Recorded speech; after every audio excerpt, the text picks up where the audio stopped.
Hello, one and all. Will, my brother from another mother. We're here again after a interesting weekend of events in MMA. I suppose that is the best way I can word that. And we will start, ladies and gentlemen, by saying please do subscribe to the podcast. Click the button down below if you're on YouTube, SoundCloud, iTunes. What's that other one? Podcast Addicts or something like that. There's one. It's on there. You go on there automatically. Well, I found out.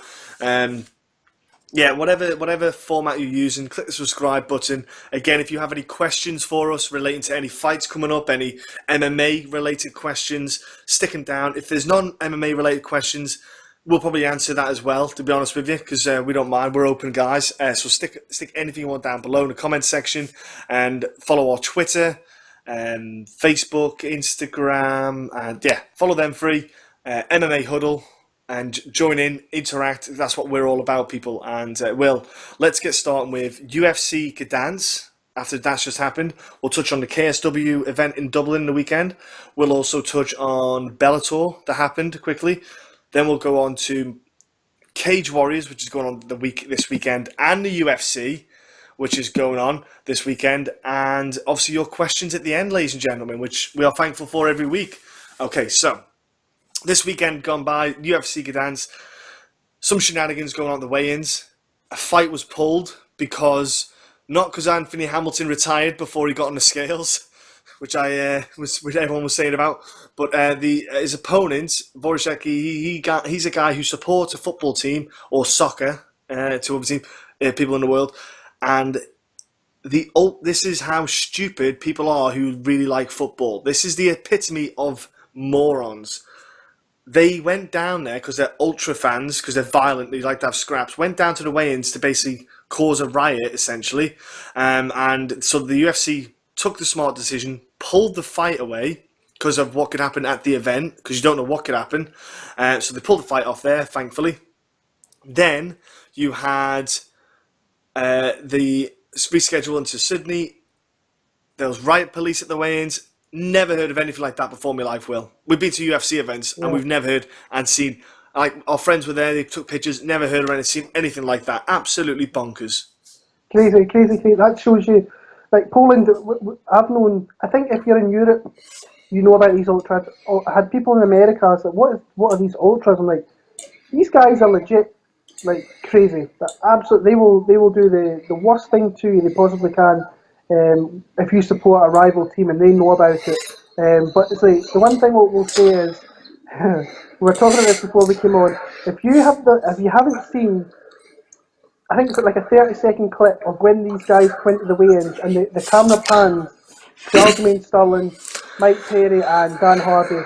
These guys start chanting and then they go have a look, they pan back, and Mike Perry, once they're chanting, starts getting pumped up, and it's literally one of the funniest things I've seen in a long time. I really lost it, and I've watched it I don't know how many times since. But it's crazy. It's just something that really shouldn't be happening. It's only they're kicking a ball around, but they want to get this one guy, 100 guys to get this one guy. It's crazy, but that's Poland and the ultras and the footballing guys. So yeah. And that got pulled, so the card already was pretty damaged with pullouts, late notice fights, all that. It already got, and then that happened. It was like, oh, not another fight. But anyway, the fight card happened. There was a handful of very good fights. I tell you what, one performance I was impressed with, Josh Emmett at 145. I thought he looked good all around, got to decision win, probably almost could have finished it a few times, but all in all, he looked really good at 145. Yeah, he looked revitalised. Is what he kind of looked. His body looked in great shape. He just kind of looked ready to go. Pretty much from the get go. I think he knocked the guy Aranches down like 3-4 times. Mm-hmm. He was a big hit in DraftKings this week. I didn't play DraftKings last week, so somebody I probably would have looked at because I think that the matchup would have been good. But he looked fantastic. New life at 145, and plenty of people you can match him up with down there to make a really exciting fight as well. So looking forward to see what they're going to do with him going forward. Aspen Ladd made her UFC debut. You got the win in the pick here. The first round was exactly how I thought it might go when they were clinching up so much, and Lena Landsberg was getting the better of the offense, and then suddenly second round came. Aspinall got the fight to the ground to her more advantage. But I won't lie, I do think that was a bit early, that stoppage.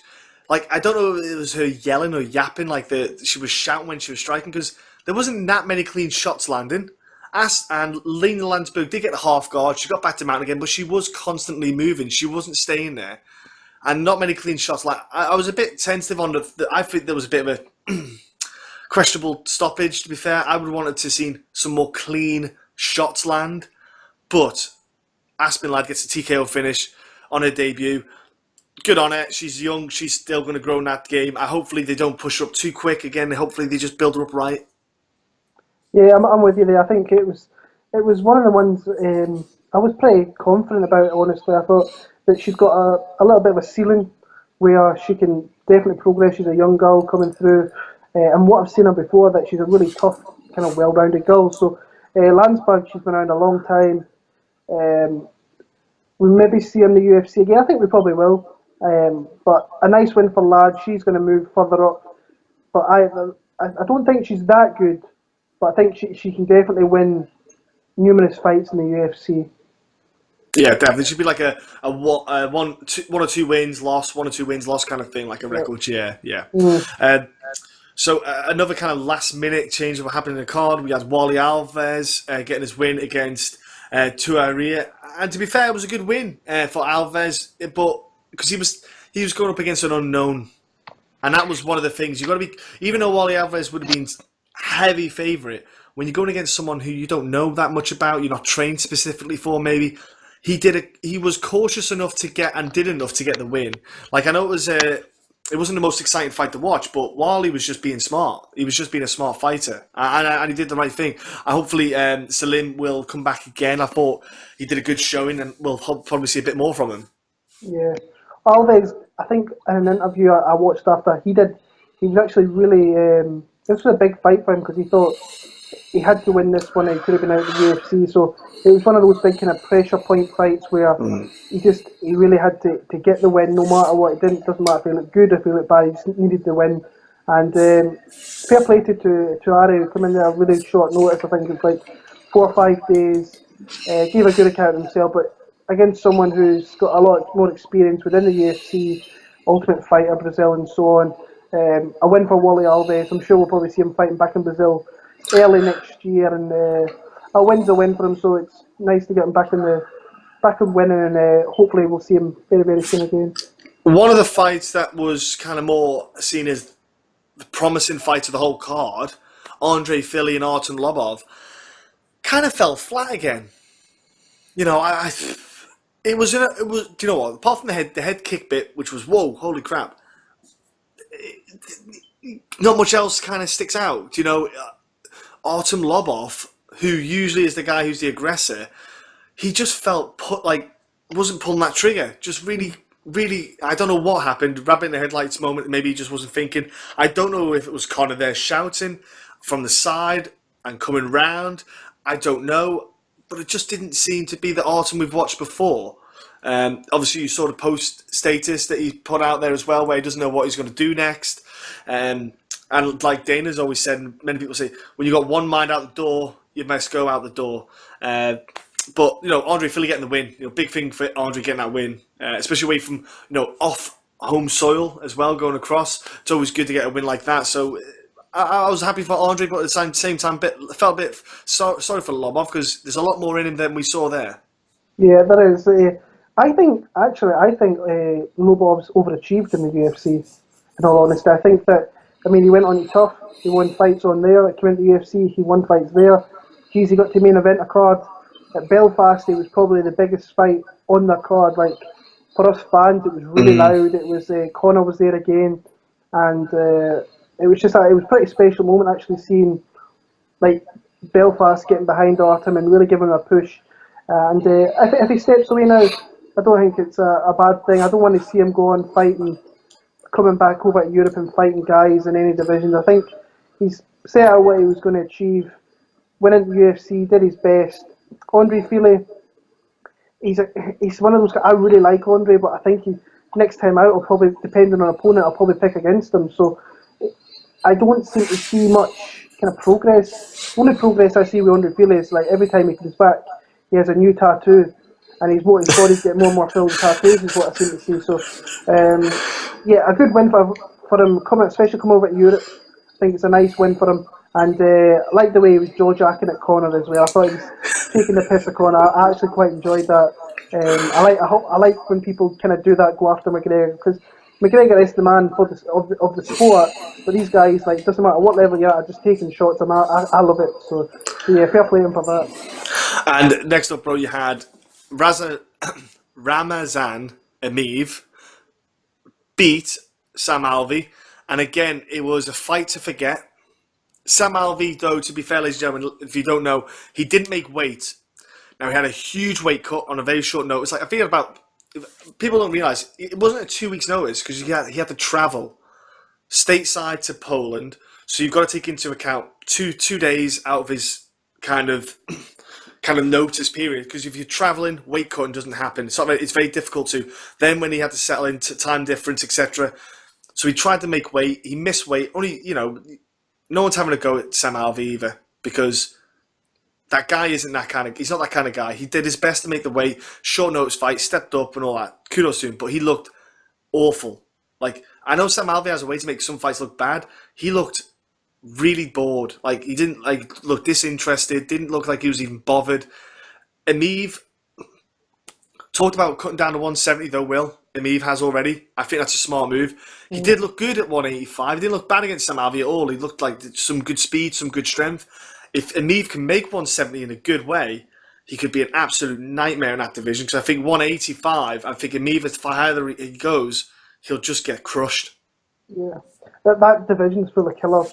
Like, you don't even have to be the higher echelon in that division, but there's big guys now. I mean, just per se, this weekend, Jack Hermanson, Thiago Santos, Antonio Carlos Jr., they're all massive middleweights, like huge guys.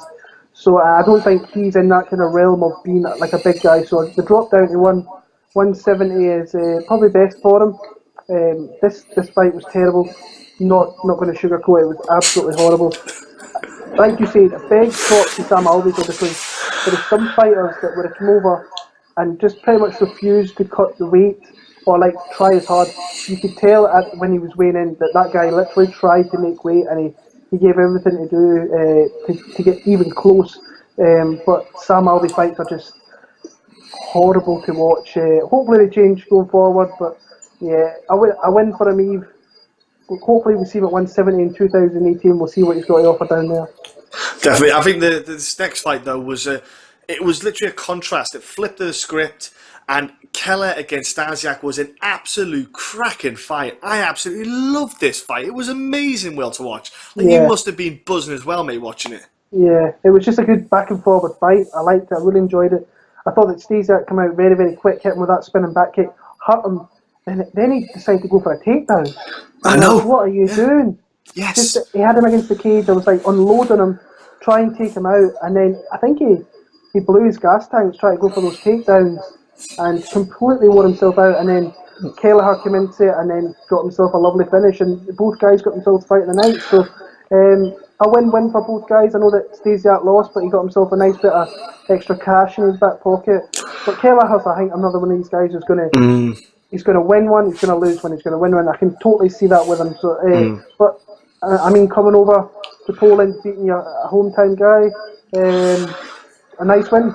Yeah, definitely. I think Stasiak, like I say, as well, he was doing a lot of spinning back kicks. And that's a lot of explosive movement. That's a lot of energy, people. Like, no matter how good you are at them, he did them too many times. But because he got it once, and then that's it. Then it's in your head. You keep getting it every time. You do get it, but like you can't just keep going for that. I was saying on Twitter, I said he's the bantamweight version of Dennis Seaver. That's what he is. So next up was the kind of fight that was very big for one fighter, Marcin Held against Nasrat Haqparast. Now, I'm not saying that again, but Marcin wasn't great again. He got the win. He got the decision. I don't know how he got 30-27. I don't know what the fuck they were watching, because he got lit up like a fucking Christmas tree in that fight. But Marcin was not great. Wasn't that bothered. I've got to be honest with you. I literally am not looking forward to the next fight he has. I just don't. I've got my hype or my excitement, enthusiasm for him dwindles so far, especially now. Like Nasrat, kudos to him. Kid came, he brought it, but the kid's not going to fight a Marcin Held next, and this is the problem he's got to be taken into consideration. He's going to fight someone who's probably got cleaner striking than Marcin. That kid's going to get hurt. Because what you got to watch on that fight, he overextends quite a lot of his strikes. And what I mean by that, folks, is when you punch forward, you don't want to be coming over the punch because you're exposing yourself out there of the chin. When you punch through, you want to keep yourself protected, chin protected with your left hand, and your shoulder protects your chin, and just to kind of reduce the chances of getting hit. But he was reaching, just lunging for these big wild punches. Someone is going to light him up if he does that. He's going to get caught. Someone's going to counter with a nice step back, like a little fade, take a fade step back and then counter. It's there. So he's got to be careful. He's got to really tidy that up. Hopefully when he goes back to King's MMA, Rafael Cordeiro will say, look, just chill the fuck out. He did put on a good entertainment, but Marcin, mate, I don't know what to say about him. I'm not. Nah. Yeah, I was more impressed with Hasra. I think there's potential with him. Like you say, he has to work on a few things. But when I was watching, I'm thinking, you're not too bad. You're actually quite good, and he's not fought any real opposition. No. Marcin Held is just. He obviously had to do what he had to do to get the win, because if he didn't win, he was out. Yeah. And but he does not look impressive. You have to put him with grapplers, because I think anybody that's got any semblance of striking, decent striking, is going to, and a bit of takedown defense, is going to beat this guy. We're not going to see him in the UFC. I don't think we'll see him in the UFC that much longer, in all honesty. But Nasrat, young kid, I'm looking forward to seeing what he's got to offer going forward. So, but it's a kind of nothing fight for me, in all honesty. Held. He's a bit ooey to watch. So now you've got to go on to the main card, which again I wasn't bothered about this fight, to be fair. It was pretty poor. There was a couple of nice moments, technical moments from Oscar Pietrota with the back taking the first round, etc. The grappling side of things, but other than that, man, that was just. It's painful to watch. Like Jonathan Wilson, even he dropping a weight class, he's still crap. Do you know? Oscar got the win. We all thought he probably would, if I'm honest with you. It does look like there's a bit more in Oscar, but he just couldn't get it in this fight because Jonathan wasn't given enough. So I think that might help Oscar though coming to the next fight. But yeah, I've got a bit of hope for Oscar. I think he could be a great addition to this middleweight class. Yeah, I wasn't too high in either guy. But I thought Oscar was solid enough to win that fight easy, and didn't really take any damage whatsoever. Obviously needs to work on a few things to better himself, because it's a shorts tank at 185 in that division. So got the win. Kind of really nothing more than that. Next up was a big win. Jan Blachowicz beating Devin Clark. Now Devin Clark was shooting in for those takedowns. Very, very open. Like, he was telegraphing it, wasn't setting it up, and he just, he went back to 205 because he thought he'd be better. Like, it's probably because his fucking thighs can't help it. Like, oh my god, I thought Tyron Woodley had big thighs. Tyron Woodley looks like he wears skinny jeans compared to Devin Clark. That was insane.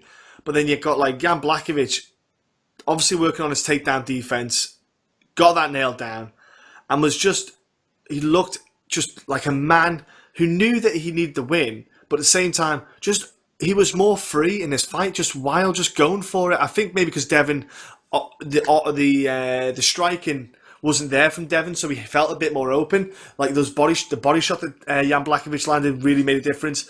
That rear naked choke, ladies and gentlemen, it was a rear naked choke. But what I need to let everyone know, anyone who watches grappling, a rear naked choke is when the arm goes all the way through, so like your elbow is in line with the chin, and the forearm and the bicep press the arteries in, which basically cuts the blood supply off and makes you go to sleep. What happened here was, actually the forearm was on the throat, and that's what fucked him up. Devin Clark got basically the bone on the forearm, like basically presses the throat in, and it makes it feel like it's horrible. Like I would tap quicker to that than I will to that. That is worse. So that's because Jan Blachowicz as well. He had his hand at the top, about here on Devin Clark, as you saw. you really want to have it behind the head, like behind, because it stops you from defending. But it was just it was a violent choke, and it just made Devin tap. And he got for Yando, he got a win. Not it's not a big name opponent, but it's a win nevertheless. Interesting to see like who they'll match him up with next. Maybe someone like because he's not going to be hurt. What's his name? Chris Weidman's buddy. Gian Vellante or something. No, Gian Vellante, something like that. No, like that kind of level guy is where I would put him at. Yeah, no, I thought I picked Jan. I thought as the fight, as the kind of fight week come on, I just thought I like Jan Blachowicz in this one. I thought that he needs to win, backs against the wall, and I think if he got off to a good start, that he could definitely scramble the eggs of Devin Clark, and he seemed to do that with those body strikes, and then he started lunging for those takedowns from a mile out. Yeah. And when he started to really telegraph that, he caught him right, and as soon as he got it was a beautiful submission. It's something we don't see that much of. Is like a standing rear naked choke like that, and like you said, it looked nasty from the get go, and you could see by Devin Clark's face that that was a hurting submission. So big win for Jan. Not against your best opponent, but depending who he gets next, I don't think Jan Blachowicz is going to be around the UFC that much longer. I think that he's just a so-so fighter in that division. Is there a plane taking off in your house, is there? No. It sounds like there's some weird background noise going on there. Don't know what the hell's going on. Oh. Can you not hear it in your mic? Can you not hear it in your headset, bro? Oh, No. It sounds like wind blowing. That's fucking weird. That's bananas. No, it's just in the headsets. No. Just in your headset. It must be in my headsets too. Oh, that's weird. I wonder if that's transferring onto the microphones as well. What did you do when you moved the laptop there, bro? Was there anything you did? Take anything out? I was just plugging it in. Oh, okay, that's strange. It might be a wee bit. It's warm underneath right enough, so. So we'll go on to the co-main event though. Oh, it's gone now. The weird noise is gone. Fuck knows what happened there. Karolina Kowalkiewicz did what we thought she was going to do. She looked solid. She looked confident. Jodie Escobar didn't have the head movement, the footwork quite to get. She just wasn't. It was never going to happen. To be fair, would have been one of those swing and hope and hit and finish. Now Karolina asked for Dan Hardy made a mistake in the commentary. Said she's one of the top three strawweights. No, she's not, son. She's number 4. You've got JJ, Jessica Andrade, then you've got Claudia Cadella, then you have Karolina. That's the 4. But Karolina asked for Jessica Andrade. I don't like that. I don't like that matchup. I see Jessica Andrade pretty much mauling everyone other than Joanna Jędrzejczyk in that division. I don't know about you. Could be right. I like Karolina. I think she has got a nice really ball. good. What? Yeah, has got a really good skill set. But I mean, Andrade is so different to kind of anybody in that division. She's a destroyer. I mean, Joanna Jędrzejczyk's a destroyer, but she's like a technical destroyer, where Andrade is just like in your face. I'm going to take you down. I'm going to beat your ass, type of fighter. And it's a tough fight, but it's like who really do you match her up with next? Because it's probably the fight to make. If they're in that top 4 and they haven't fought each other, then it's probably the fight to make. She just destroyed Jodie Escobar. Like, those knees were vicious. Vicious. Jodie Escobar really had no right kind of being in there anyway, so it's a nothing win for Karolina, but she's back on the winning track again, and she's looking back up to the higher echelons of that division. Yeah. It was, like we said it was going to be that way, and it did happen, but the main event stole the show. It was the main event was what it was all about anyway. But I think it didn't happen how we all thought it would happen. The thing is, Donald Cerrone is notorious for being a slow starter. Notorious. Darren Till took full advantage of it. Now I don't know if it was Donald Cerrone maybe just wanting to pace himself for 5 rounds, or if Darren Till was just overwhelmed. There was definitely a size difference. You could see that Darren Till was a proper 170 fighter and like a proper heavy 170 fighter. But then again, you think, is it the wars that Donald Cerrone's had that maybe he just that nose went because it's been damaged so many times in the past before? Look, looking at it yourself, bro, how do you see that? Darren Till just shone like a diamond, shine bright like a diamond. Yeah. No, I really wanted Don to win. Let's get out there. Yeah. I bet Donald Cerrone pretty high. I thought that it was just a little bit too early. But Darren has this, and it's one of the things that intrigues me with fighters, and even like just normal people in real life now. It's like the confidence of people. He believes that he's going to do it. It's the thing with Conor that stands out to me more than his fighting ability and anything else. He's got that mindset that I'm going to do this.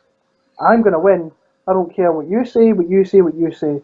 And he truly believes in everything he's saying and everything that he's doing.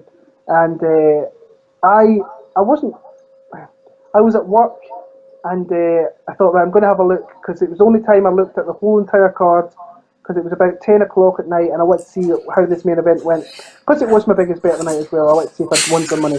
I didn't. So, and then as soon as I got home, I put on the fight, and I mean that combination, like the shot hit with a beautiful left, then that step in left elbow is that's such a beautiful strike, but it's so vicious as well.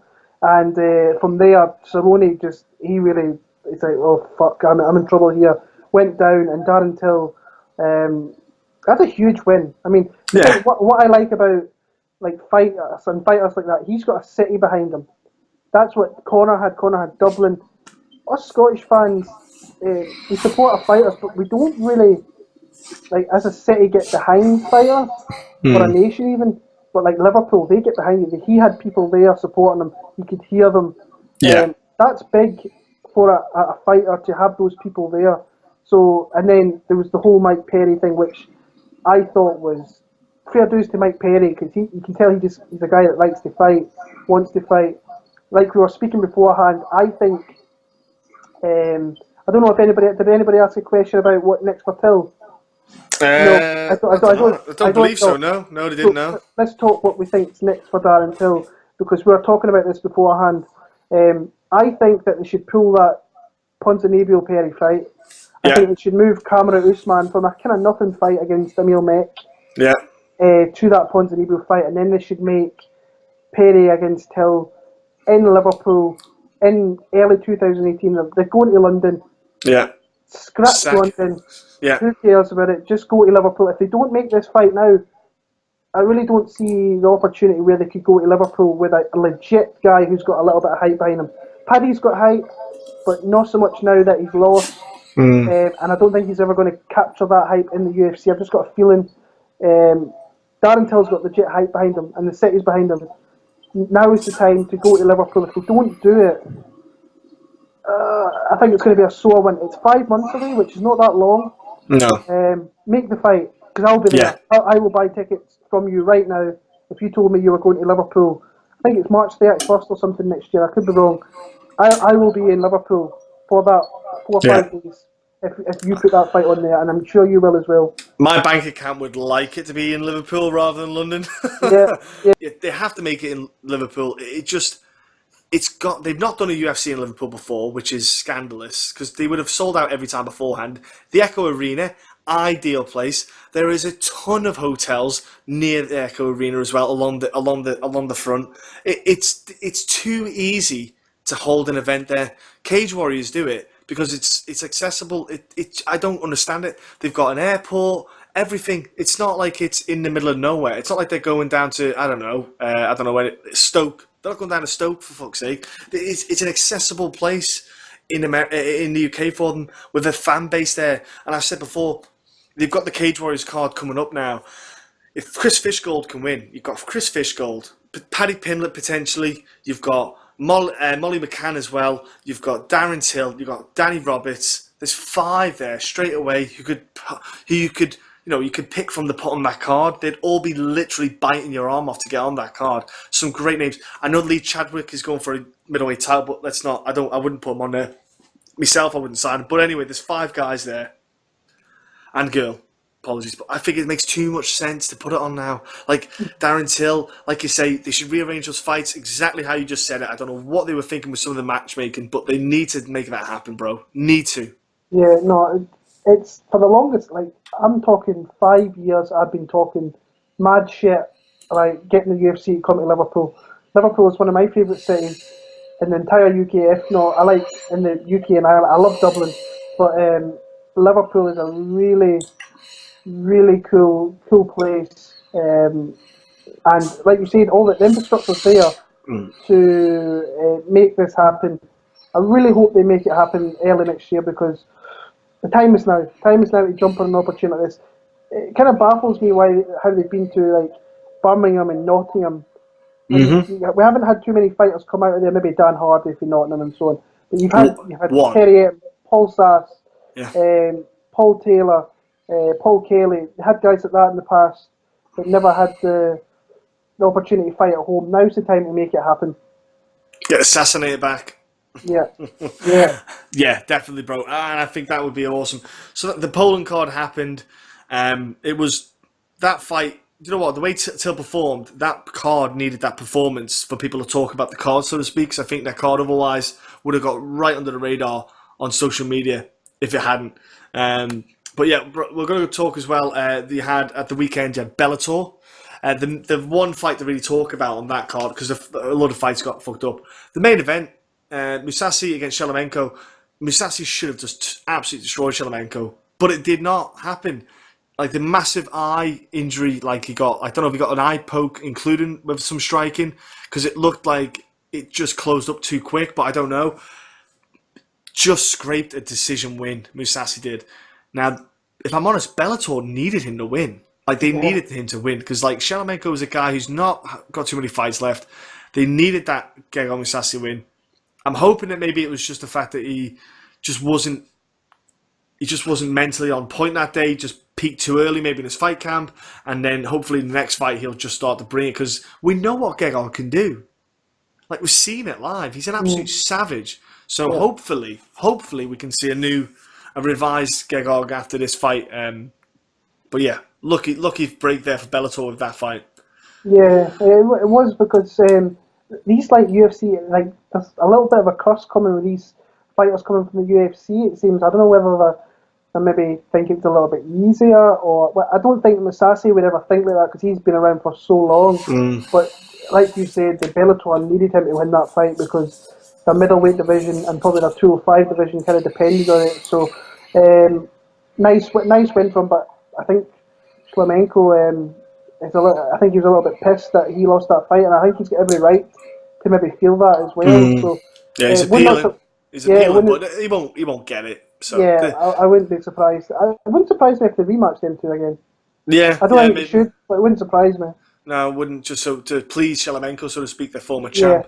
Yeah. And also this weekend we had KSW down in Dublin, which was pretty much nearly packed. It was nearly sold out. Absolutely crushes Bama. Like, absolutely destroyed Bama's attempt at doing the Dublin cards every time. Like, Bama's tried to sell by Dublin, so to speak, trying to make a market there, and they don't sell tickets well. It doesn't go very well. But KSW smashed it, not only with ticket sales, production-wise, some absolutely bomb-burner fights, crazy incidences.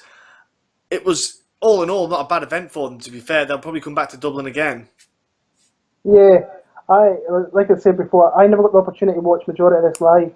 So I was kind of reading between the lines on Twitter and social media, and a lot of people were saying really good things. And then late last night, I got the opportunity to watch it, and they do it right.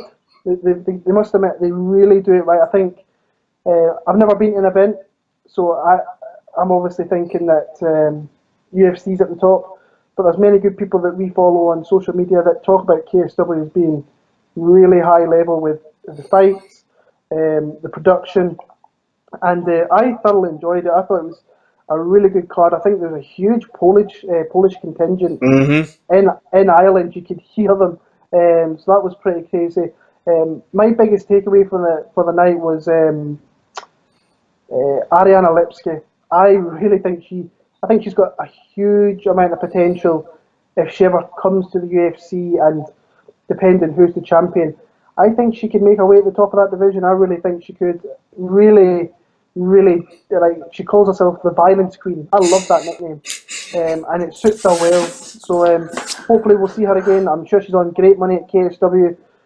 But just a shout out to KSW because I thought they did everything right. I think there was a few things that were a wee bit with it, like James McSweeney thing, like we kind of talked about a little bit. But overall, the card did really, really well. And I mean, big wins for Redzer, Chris Fields. I think Paul Lawrence got a win as well. Yeah. So good night for the Irish as well. Yeah, it was indeed. Yeah, the McSweeney thing, ladies and gentlemen, you can jump onto PT Carroll did an article on MMA fighting.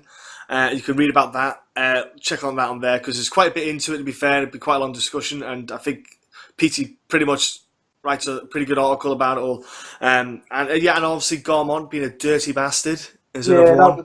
That was stopping, ruining the fight with Park. Even though Park, to be fair, didn't make weight, so but Park's talking about going back up to 170, going to fight at 170 because he's just the 155 cuts too much now. And again, that old discussion comes up of more weight classes, blah, blah, blah. So anyway, so we'll see what happens. Park's pissed. Garmont's pissed. The cornerman of Garmont was pissed so much it hit Park, and seems he got 2 years suspension by KSW at their events, and the Garmont got a fine, which because of his cornerman, so Garmont's going to love him.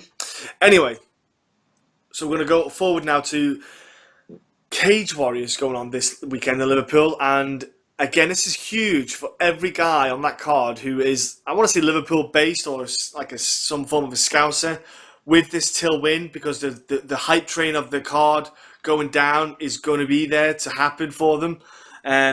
So yeah, you've got, like, for example, the main event, which you've got was Chris Fishgold, mate, against Alexander Jacobsen.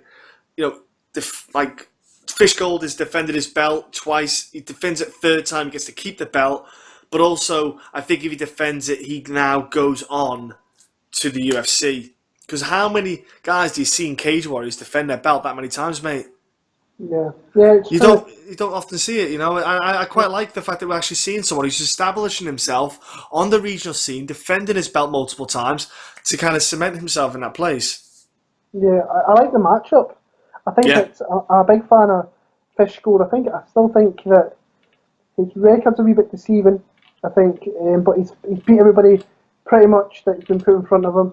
He's got a tough fight here with Jacobsen, who I actually really like. I think he's got an opportunity to win this fight. But Fishgold, I like what you said. Fishgold did pretty decent sticking by Cage Warriors sticking by him, because I'm sure that we know who looks after Fishgold, and he could probably get into the UFC whenever he really wanted after he defended that belt. But he stuck around, and he's defending that belt, and he's got all his opportunity to keep those belts there. So I hope Fishy does it, because I say if we want a Liverpool card, we need fighters like Fishgold on that card as well. Absolutely, yeah. And again, you got Lee Chadwick fighting Victor Chen, middleweight title. I feel this way as I do about the heavyweight title fight that's coming on Cage Warriors soon. I don't feel anything for it. The heavyweight title's pointless. I think this middleweight title is pretty irrelevant as well. I don't think there's enough of a middleweight division to kind of get excited about with Cage Warriors. I think, like, say, from welterweight down, absolutely love it. But the middleweight division, I still think there's a couple of guys who should be kind of having fights in there and developing. So yeah, that's happening. Martin Stapleton is going on the card against Cerrone back. Martin Stapleton want to kind of like put a performance on. He is a decent fighter. He is a quality fighter. He's one of them guys again. He's like Matt Inman. You know, has good time, bad time. I want a bit of consistency from Martin Stapleton. And you have Molly McCann, big prospect for Liverpool, big prospect in the flyweight division, taking on Priscilla de Souza. Again, with Till hype, it's another big fight for them, bro. Big fights for Liverpool altogether, really, because if they can get their fighters through there, there's every opportunity that we see these guys, if they do make a UFC Liverpool card, that we see these guys and girls on there.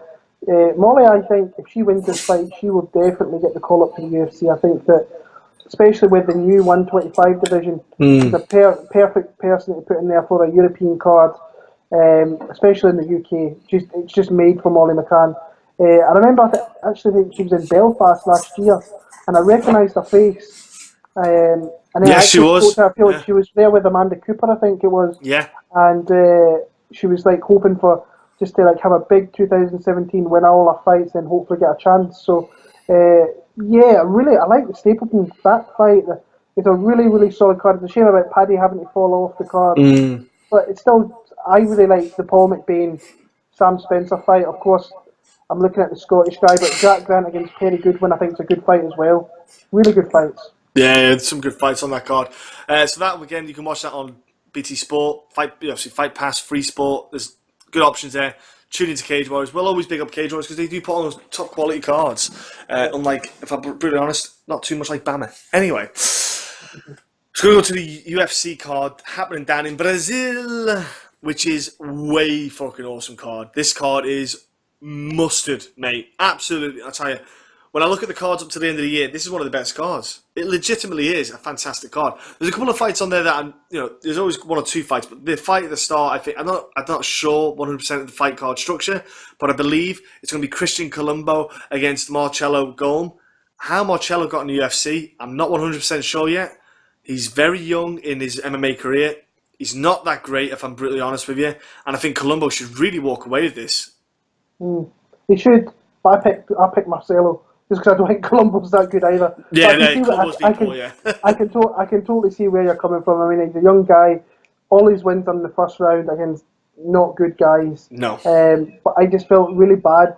I was thinking to myself, I really can't pick Christian Colombo. But I feel bad if I do. So I'll go with the hometown guy and hopefully that he can just come out there and just get him out there in the first round. It's actually, when I see fights and I'm looking at doing my predictions, I always think I'm going to watch fights for every guy.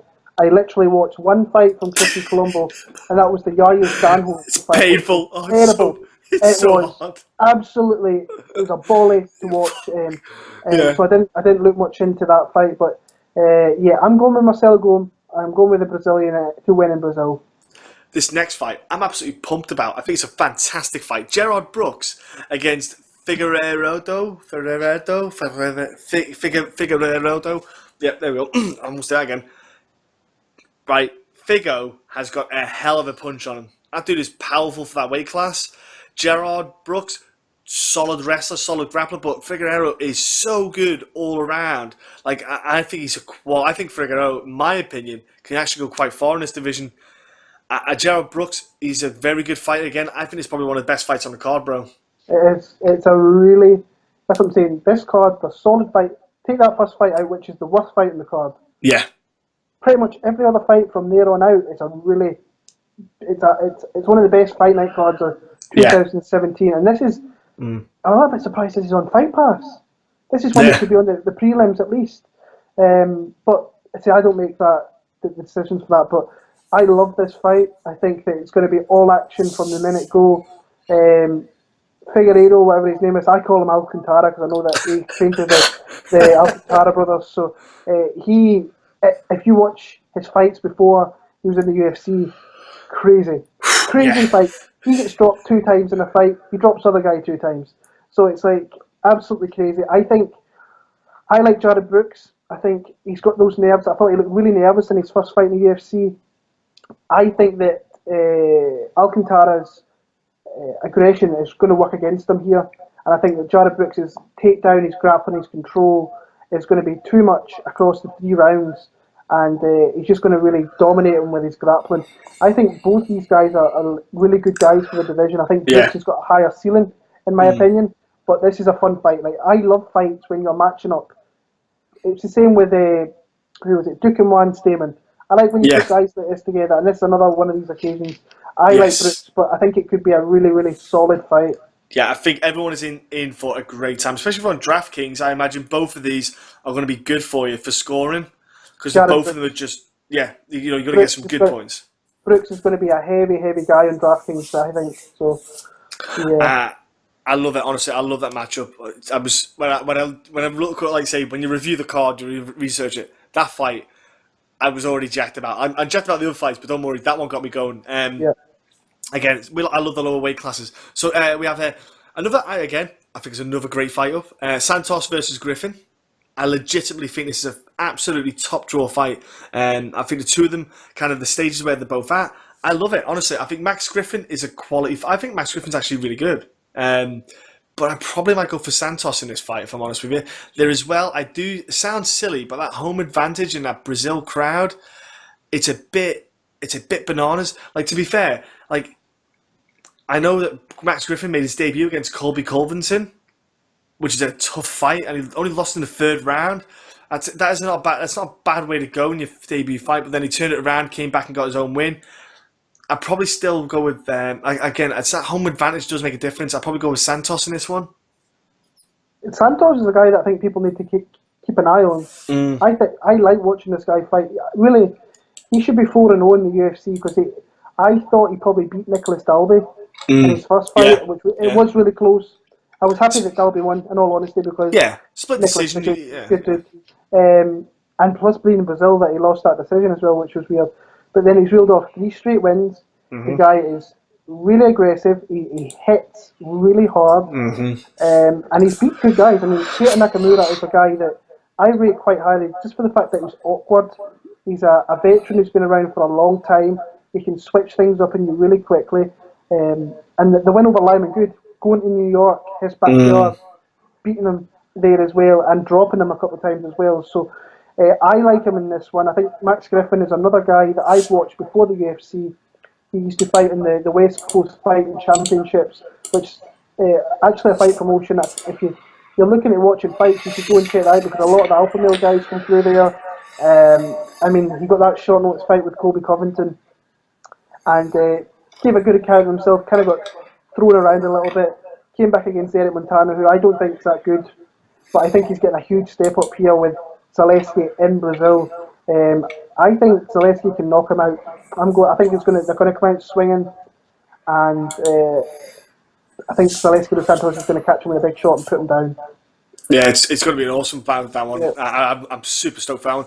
This fight, you got Hakran Diaz against Gerard Jordan. Hakran Diaz in a tough spot. You know, does he play it safe, so to speak? Does he try to just eke out that decision to get that win? You know, he's had a couple of losses. His style doesn't really allow that. Gerard Jordan, he's had a good debut in UFC. He's got a good skill set. I'd probably go for Gerard Jordan in this one. Unless Hakran can just eke out that kind of cage, you know, get him against a cage, kind of fight for that takedown. You know, I want to see stalling techniques, but you know, get that point fight win. You know, get the points in the judges' scorecards and just get that decision out of the way. Yeah, it's interesting this one because Hakran's he's backed against the wall. He's lost 2 straight. He's moving up a division. He's moving up to 155 from 145. So he's trying something new. Jared Gordon, good grappler, really solid, and he's relentless in his attacks as well. He keeps going. He never really gives up. I mean, that fight with Canones, his only UFC fight, he was just relentless in that one. I know he missed weight. He came in there, which is not good to have. So hopefully he kind of rectifies that here. And I think he's going to win. But Hakran Diaz is one of those fighters that I think if he turns up, he can make you look kind of silly and make you look not as good as what you actually are. So, but it's very rare that he turns up like that. He's just solid. He's durable. And he's hard to get out of there. He needs this one big, but I'm going to go the American to win in Brazil. I think a close decision though. Next up is a fight. I think we're going to have a bit of favouritism in here. Antonio Carlos Jr. fighting Jack Marshman. Now, Jack Marshman, top bloke. That, you know, got to support your Brits. I think it's a tough fight because Antonio Carlos is a very big middleweight. He's a big, strong middleweight. But Jack Marshman has got beautiful boxing, and I think this is what's going to catch Antonio Carlos out. And I'm going to pick Jack because I'm too soft and I'm not even thinking about anything else. But I just love me Jack. I love me boys down there at Artillery Combat. And yeah, I'll pick Jack for the finish because I think that's what Carlos can get caught out with. I think Carlos wants to get it to the ground. Now, don't get me wrong, Jack's got some legit good grappling in his own. But Carlos is a little bit higher, I think, on the grappling side of things. I think that's where he wants to fight. But Jack, if he can keep his standing, he will light him up and he will put him to sleep. Yeah, this kind of reminds me of Darren Till last week. I want Jack to win, but I'm going heavy on Antonio Carlos Jr. I think this Carlos Jr. is starting to put it all together a little bit. He's starting to gain his confidence, and he is legit. He's like a legit guy on the ground. You watch him. I think he's one of the absolute champions out there. So this is a guy that fought at heavyweight, and he's fighting. He's huge at middleweight. He's shown a little bit more diversity with his striking by using. He's got heavy leg kicks, but I think if he uses those leg kicks, he's going to be open to strikes. Coming back from Jack Kiss boxing, so that's something he has to be careful with. I think that he's going to win a clinch quick, and I think he's going to drop down and take kind of Jack to the woodshed. I've got a bad feeling for Jack in this one. I hope I'm wrong. I'm picking Carlos Jr. via submission in the first, if not the early second. I just think he's going to stifle him in the ground. And I think he's got like really good trips. He's got really good positioning. That's why I think Jack needs to hit, move. Don't get caught in the clinch. Don't get put your back against the cage, because if you do, he's going to look for trips. He's going to look for takedowns, and from there, you're going to be in a lot of trouble. I really hope Jack wins, because it's a really solid guy, really nice guy, and we always try and support the kind of local guys as well. But I think Carlos Jr. submission for me. Yeah, and we've got that one. I agree 100%, bro. It is one of them ones. It's trying not to put your heart there, but fuck it. It's going there, folks. So get over it. And next up, again, I love this matchup. I'm quite up on Nico Price. Like, I know he had a man bun. I wasn't too keen on that, and that's a bit wrong. But that kid is so good to watch. Like, that kid is wild. Like, he does not care. Vincent Luque, he is not got the most solid record looking, but that dude will bang as well. Man, this fight is. I think this welterweight fight should be violent. I'm going to pick Nico Price, but this fight should be awesome to watch. Yeah, it's a good match to me. Who was the original opponent here? Because Luque is coming in a few weeks' notice. Leon Chagas, that's who Nico Price was fighting, and that was going to be a great fight also. I was liking Chagas in that fight. This one I'm a little bit back and forth with. I just think Price is one of those guys that I think he's awkward. He's like awkward, like really strong. He's really good with his grappling. He showed that in the Brandon Thatch fight. The Alex Morono fight, he was getting let up a little bit, but then caught him with a big shot, put him down. And then Alan Jouban, he just totally took the chin off Alan Jouban. So nice to see him get back in there fairly quick again. I like Vicente Luque in this one. I don't know why. Because it's one of these fights I'm going back and forth with, so I'll never fully commit 100% down to one guy. But I think Luque is really solid. I think he's still quite a young guy, if I remember right, but he's been around, had a lot of fights.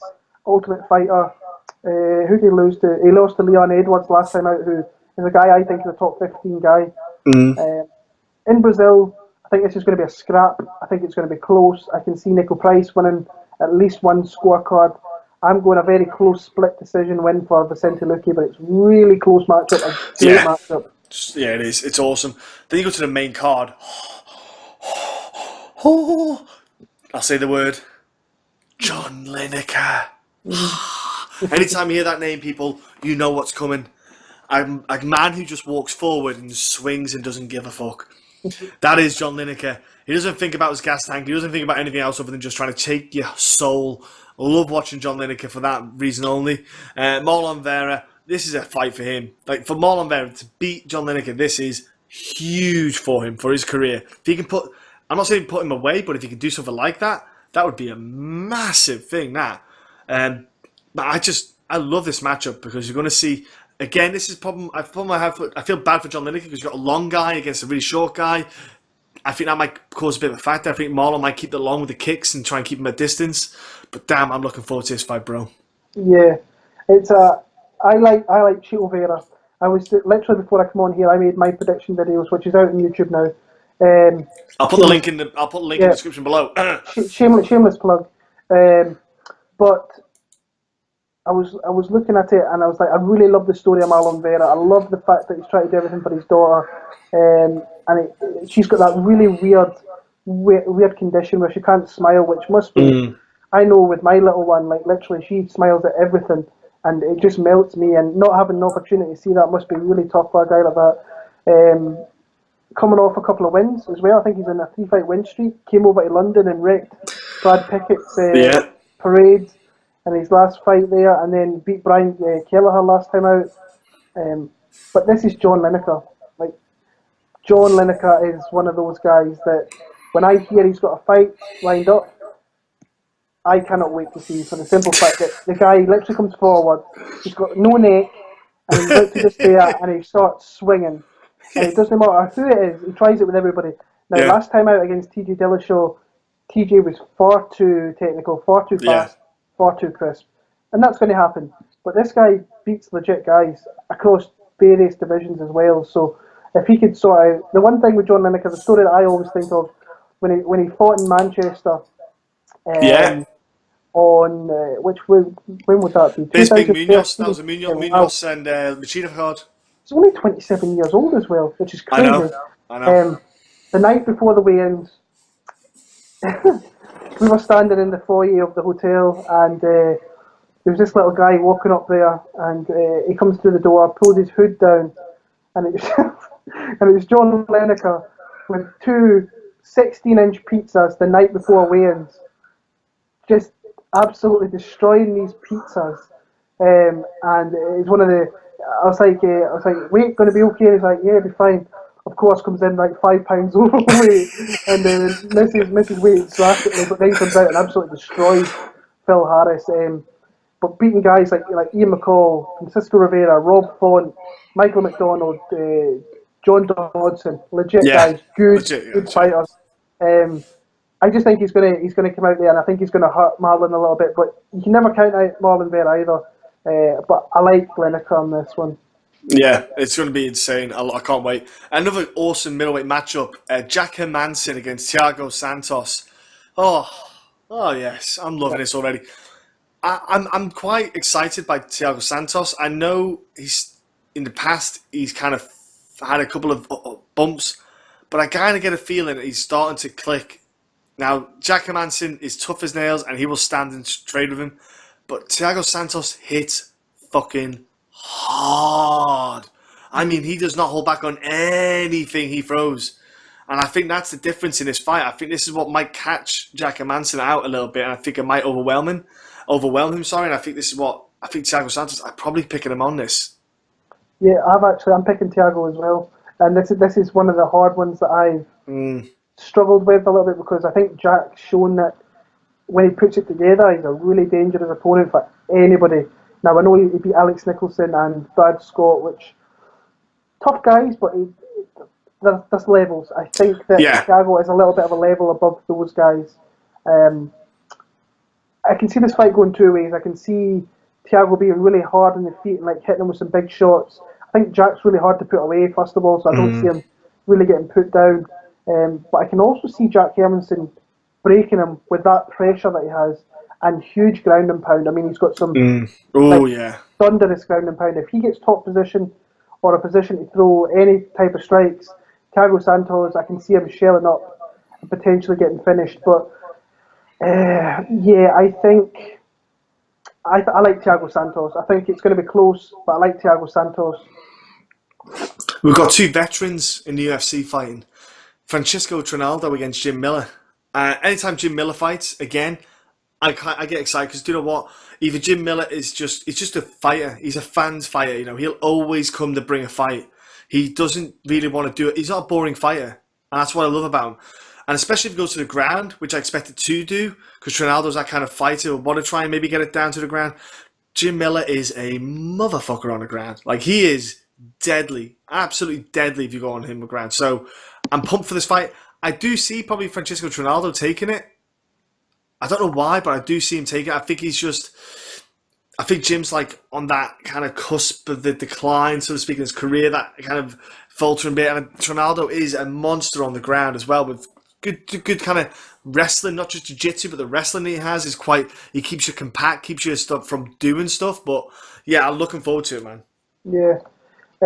Like I'm saying, I like Trinaldo as well. I'm with you on this one. I think it's a tough matchup for anybody going down to Brazil to face Trinaldo, because he's just like a solid fighter. I mean, his striking is pretty dangerous. I think you need to be like the type of fighter like Kevin Lee like he showed in the Kevin Lee fight. Kevin Lee kind of withstood the early barrage, caught him with a shot, and then I think you need to be a guy who's like really solid aspects on the ground where you can hold him there, and like you have to really choke this guy out to get him out there, like Kevin Lee did. Jim Miller's good on the ground. I don't think he's strong enough to keep someone like Ronaldo there. Now, Jim Miller, I think in his last 2 fights, has looked like the old Jim Miller a little bit more. He's Jorge and Pettis, but he's lost those fights. And then you get Masaran Duba in Brazil, who I just think is outside that top 15. If you got offered fights and that guy, Masaran Duba in Brazil or somebody else somewhere, I would go somewhere else probably. But Jim Miller's the type of guy, he'll fight anybody anywhere. So I like Ronaldo. I think he'll win a decision. I think he'll get a little bit sloppy towards the end. Jim Miller's definitely live in this fight, but I like Ronaldo not convincingly, but I like Ronaldo in the fight. Next up is a fight. Another fight to get excited about. People. Rob Font against Pedro Munoz. That's a fun fight. Very good matchup to make. Like I think on a level perspective, I think it's a brilliant matchup to make for the pair of these guys. And I think we're going to see a fantastic matchup. If I'm honest with you, bro, slight favoritism towards Font, but Pedro Munoz is a game fighter. I love Munoz as well, but I just got a good feeling about Font, and I like Font as well. I'm not sure that doesn't play a part in it, but as a fighter as well, I just like him. I think he's got good hands. I think that can make a big difference. Yeah, he's very well rounded. Very well rounded. He uses his range. He's long. Pedro Munoz gets hit a lot. But when he gets hit a lot, he seems to like kind of wake himself up, and it makes himself really dangerous. This is also his second camp at American Top Team. He was only there a few weeks before his last fight against Damien Stasiak. So we'll see what the progression that he's made with his game, if he's changing it up at all. I just think Rob Font is like one of those that bantamweight division is so stacked with great fighters. And there's guys like not even the top 15 that are great fighters. I just think Rob Font, coming off that win over Douglas De Silva de Andrade, is really just going to be too well-rounded for Munoz and win a decision. But it's another great fight. I can see Munoz having opportunities to win that fight as well. So it's a really solid fight. Next up, bro, co-main event. We've got the worst smack talker on Twitter facing off against one of the best grapplers ever to have graced the UFC. And I've got that the right way round. Colby Covington against Damian Maia. People, if you follow Colby's Twitter, it's hard work. It's hard. It's so bad. He can't trash talk. He just needs to stop. He's like he's the Tito Ortiz of modern day smack talk. He's shit at it. He just can't do it. I think Tito Ortiz had better smack talk than him. But you've got Damian Maia, who's lost his last fight against Tyron Woodley in a pretty fucking awful fight, to be fair. But before that, don't forget, he won 7 in a row. And he was not fighting bums in a welterweight division.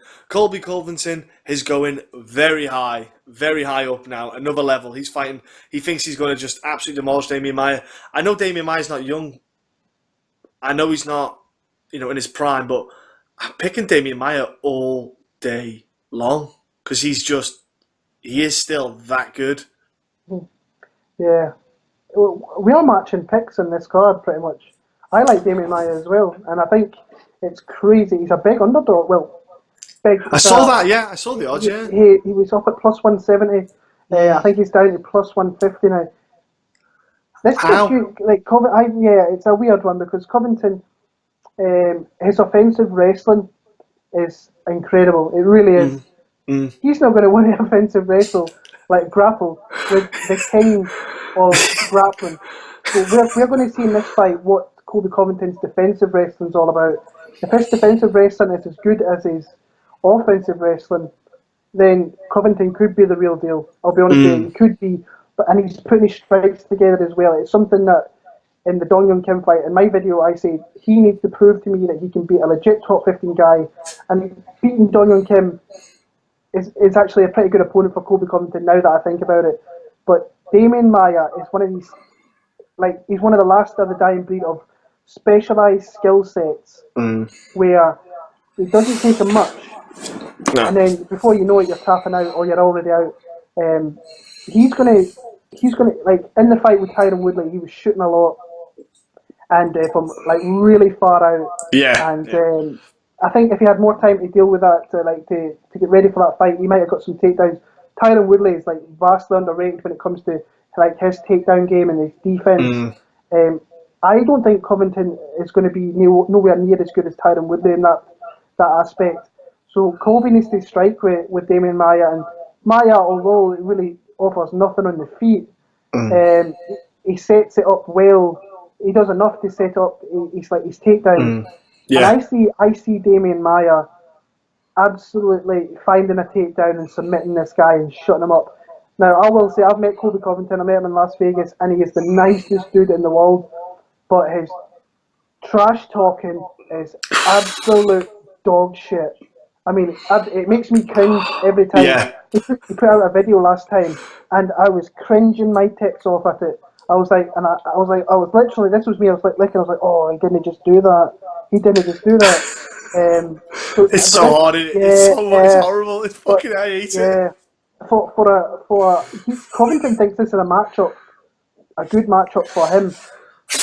I don't see many people saying that in that division because he's seen what he did to Jorge Masvidal, who's best friends with Covington. I thought Masvidal actually did pretty well, stopping some of the submissions, and he got backpacked for 15 minutes of that fight. That's how this fight can go. But I really want Damian Maia to submit him, just to kind of maybe shut him up and put him back in his place a little bit. So Damian Maia is going to be my pick. Main event time. We have the Dragon returning. You know, Phoenix from the Flames fighting Derek Brunson. Now, we might differ on the opinions in this because I'm going to pick the Dragon. And I'm going to explain why I'm picking the Dragon. I don't know who you've picked, but I'm going to explain why, bro. Derek Brunson, very offensive, kind of very forward, like one angle, like just straightforward, not really cut angles, but just really kind of swings at those strikes, right? Leo Machida is a counter striking master. That's all I see happening. I see Brunson at the start going, bah! And Machida going, step, step, step, step, step. And then Machida going, okay, that's your timings. Come on, yeah, there's your left, right, that's your right, yeah, there's your left, right, okay. And then 1, 2, 3, rah! I just legitimately see Derek Brunson throwing a combo and Machida getting a strike and knocking him out. I don't know why, but I'm probably because got a bit of a place in my heart for Machida because he drinks his own piss. But I've got to pick Machida. I do. I know he's been out for 2 years. I don't care. I know he's like 600 years old. I don't care. I'm going with Machida as well. Yeah, I was last week I was watching some footage in this, and initially I was on Brunson. Went back and watched some last night after speaking to someone on Twitter.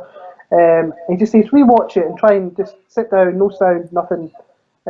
Sat back and watched it, and you can see where he can win this fight, and he can win it in a few different aspects as well. Like you say, Brunson comes forward, he's going to shift and move, and he's going to time his shots. He's like Damian Maia. He's got like a specialist skill set that not too many guys literally have in the UFC or in MMA per se. Mm-hmm. But this could also be like the Anderson Silva fight, where it's just a staring match, and then that's going to become a point fighting fight. And there's only going to be one winner if they start point fighting, and it's going to be Leo Machida all day long. Machida's got really good takedown defense, like really good takedown, underrated takedown defense. So Brunson, I think, could struggle to get him down there. Like the fact that he's been out 2 years. Don't like the fact that he popped for something, but he took 2 vicious beatings against Rockhold and Romero, like within inside 3 months of each other. Crazy on it. It was horrible. It wasn't nice at all. So him being away for 2 years, I've seen some of his social media stuff, and at King's MMA, he looks really good. Now I'll need to see through fight week, but I'm picking Leo Machida. I think the Dragon's going to come back and burn this guy pretty badly. Once he comes forward, I think he's going to get too aggressive and he's going to catch a shot and put it to sleep. Kind of like, is it the CB Dollaway fight? Robert Whittaker. As well, yeah. That's all. I don't think he'd be as aggressive as he was against Whittaker, but he's still going to be aggressive, and that movement, like Whittaker's a counter guy, like karate-esque style with the Machida thing, but Machida's like a master at it, and I just see him just definitely getting that off. I'm looking forward to seeing Machida back. It was seen people say he's boring and that, and he's very technical and very kind of tactical. And like we seen in Manchester against Munoz, he literally threw nothing. But the first shot he did throw, he put Mark Munoz down. Oh, exactly. And that's what can happen with that guy. And the guy's literally fought the legit guy. Randy Couture. Yeah. Shogun twice, John Jones, Rockhold, Romero, BJ Penn. He fought BJ Penn. A heavyweight. A heavyweight. So he's fought everybody in the sport. And I think this would be pretty awesome. See him come back after 2 years and get a win. And I'm going to go with him for the win. Nice, bro. Right, so we're going to go to the questions, ladies and gentlemen. Now, by the way, we don't tell each other who we're picking as well. So it's not like we're not even trying to get one over each other. It's just, we just say it and So I'm glad you picked Machida as well. So people's questions. Thank you very much for everyone who sent them in on Twitter and Facebook this time. There was none on YouTube, but again, get them down in the comment section. So we had 3 people more or less say the same question. This one, Jamie Flood thinks Cerrone should call it a day. You had Aaron Water Show, or his Twitter handle is @topkaki, which probably is cool. Kak to me means, you know what it means well. So he said, what's next for Cowboy? And then you had, who else did you have? Oh, here we go. We had Nate, or his Twitter handle is @Nathan_P91. What's next for Cowboy Cerrone? So again, a lot of concern for Cowboy, and I suppose you could say, rightfully so, maybe. Is it the fact that he just takes so many fights so often? This is the problem. He needs to have that break to let his body heal. He hasn't got a choice now, because the nose, he might have to get some surgery to get that reset, and then he forcefully will have to have time off, which will set him right. But I don't think it's time for Cerrone to call it a day. I still think he's got a lot left in him, good fights in him. I'm not saying a title shot or a title run, but he could still do the job. It's interesting because I think he has to go back to 155, and that's going to be brutal on his body, making that weight cut again. Because I think it was tough originally. And realistically, has he got an opportunity to go down there and fight for a belt? Well, there is fights down there for him. You could put him in there with him and Khabib were supposed to fight. He's still got him and Conor had back and forth in the past. If he was to win a few fights, that's something that might interest Conor. Very much doubt it, but it's an interesting place for Donald Cerrone at the minute, and I think it shows you with the questions that we got how much everybody loves Cerrone. Everybody, there's not many people that dislike on Cowboy Cerrone because he's just the ultimate kind of fighter and likes to fight all the time.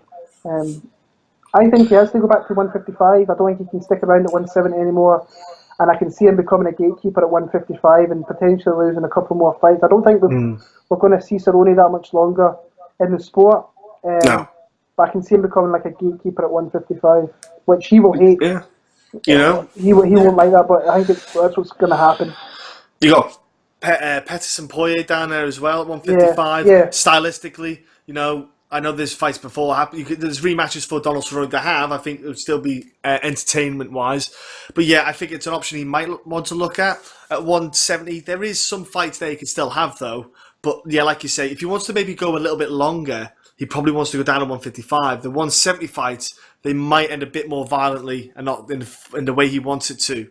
But yeah, bro, that was it. Thank you for the question, guys. And hopefully we don't see last Donald Cerrone. Next question we'll have is...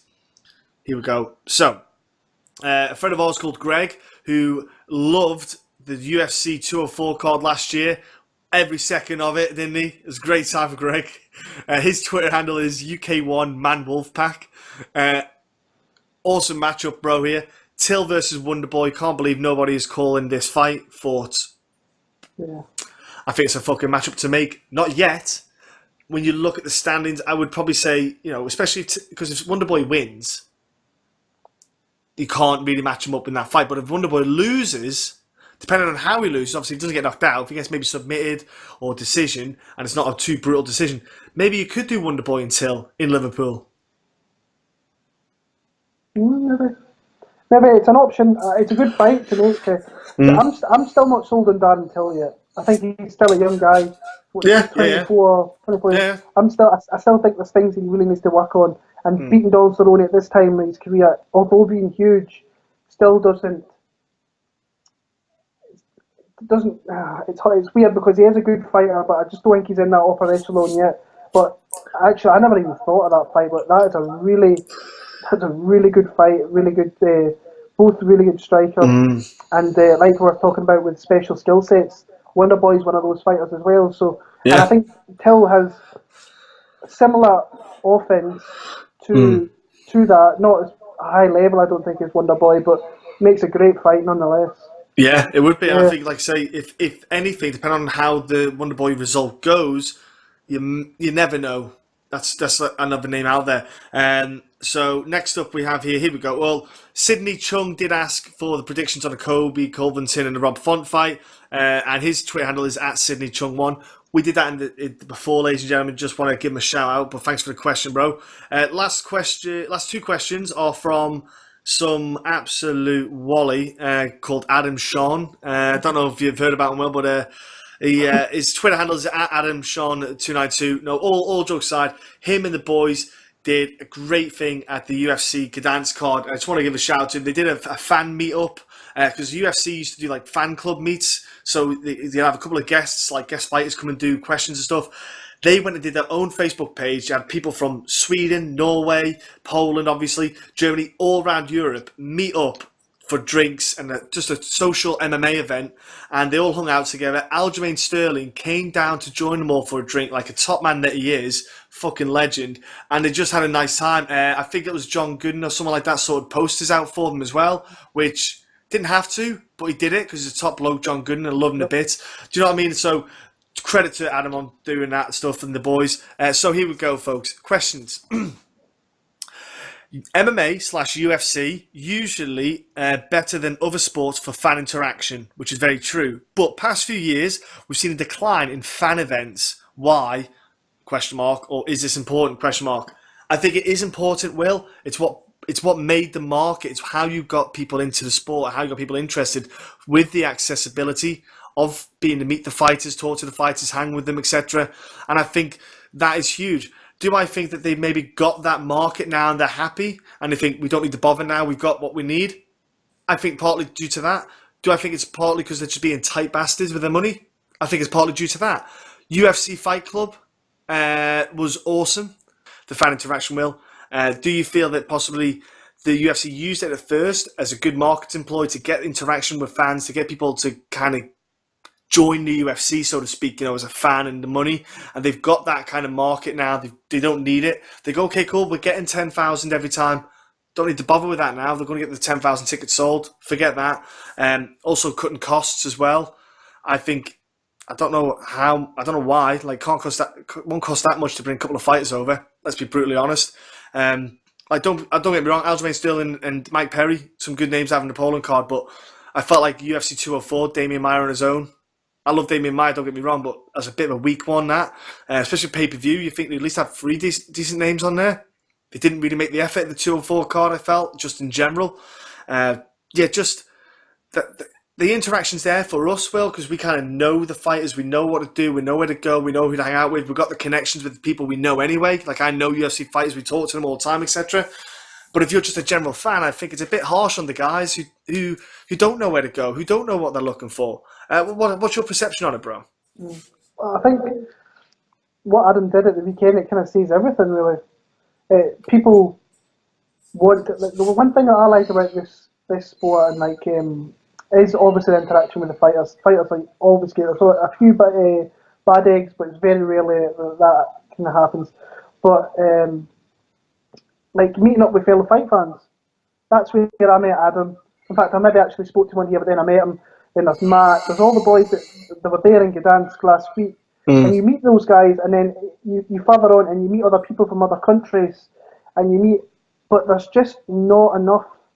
Like, all it takes is for the UFC to put on something for 90 minutes somewhere where they can meet the fighters, or like Dan Hardy, John Gooden, just like I mean, John. We know that John, if he had the time, John works really hard during fights, obviously. Yeah. He would do stuff like that because he's the type of guy he is. But like, shout out to Aljamain Sterling, by the way. he didn't. He in no way whatsoever had to do that, but did it on his own terms as well, which is awesome. That's how you gain your more kind of fans and stuff.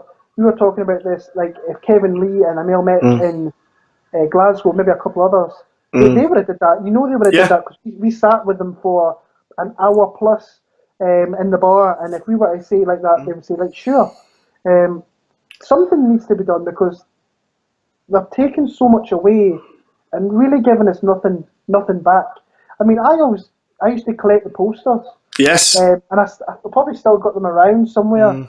But that was like 10 quid, so you're only paying like 70 quid a year. If you go to 3 events, you're already getting half of that back with posters that you can get signed by the fighters themselves. And then if you want, so I've seen some guys that get the posters, get it signed, then they sell it for a few hundred quid. That pays for 2 or 3 years of your fight pass, a fight club or whatever. So it's a shame, but I mean, we've seen it coming, and it's been gradually getting worse. Where I don't have Fight Club anymore, which is something I was getting for year after year. And it's just something so that's money that they're losing out on. So I'm sure I'm not the only person that they're losing out money on. So it's a shame. Shout out to Adam. I thought he did a great job with that. And hopefully we can next year, once we hear where they're going to go in Europe, we can maybe do that somewhere else as well. Yeah, we'll do it again because again, I've got the contacts with whoever the guest fighters are. I'll straight away be contacting them before they even come over. I'll even try to negotiate stuff. Obviously, I've been sorting out probably interviews, but I'll be doing that as well. Next question as well from Adam. Probably could have worded it a bit better, but is Darren Till the great white hope of British MMA? The fan following in Gdansk has been incredible. Now, fan following is a huge part because for the UFC, they see that as a ticket seller. Ticket sellers sell pay-per-views, etc., etc., etc. That's what they want. That's the first thing. The good following, you saw it. It was huge in Gdansk. The people made the effort. He is a white hope, so to speak, but I wouldn't say white. He's a hope. He's a promising talent. He's an exciting prospect. He's got the kind of mannerism, the kind of confidence that personifies. People we've mentioned before.